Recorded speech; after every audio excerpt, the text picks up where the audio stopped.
Una sa lahat, gusto kong magpaalam. Lalong-lalo na sa'yo. Dahil kahit saan ako magpunta, na lagi mong hawak ang puso ko.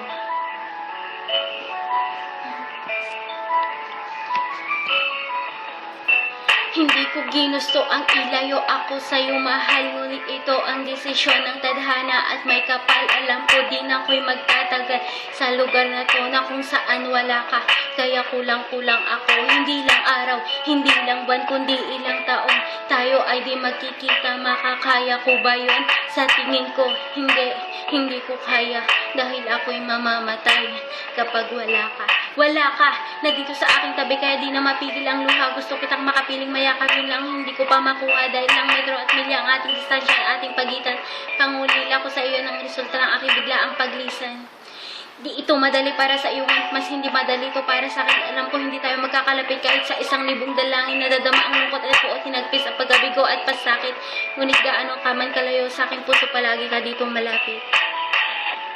Ganito langit, nilayo ako sa'yo. Di ko matanggap, mahirap magpanggap na ako'y hindi bago.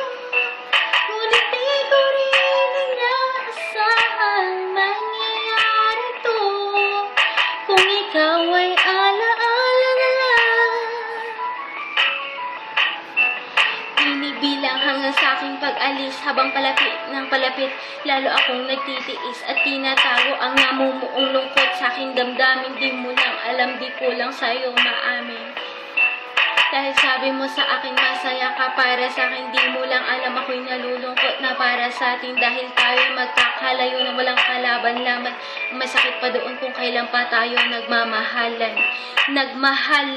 Tayong dalawang, ngunit bakit ito naging plano ng kapalarang malupit? Ako inilayo sa'yo ng eroplano habang ako'y nasa himpapawid, nakatingin sa mga alapaap.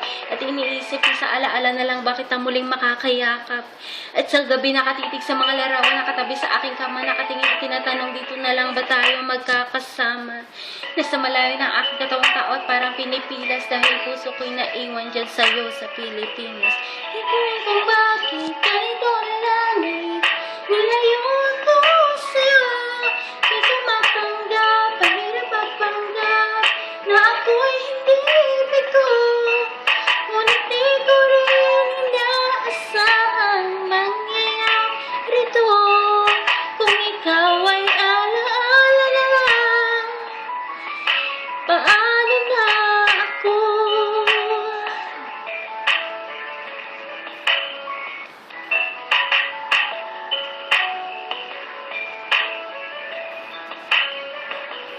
Di ba pwede naman magsama ang nagmamahalan? Di ba pwede naman wala na din ang hiwalayan? Di ba pwede naman sa pag-ibig walang hadlang? At pwede ba siya ay ibalik na lang?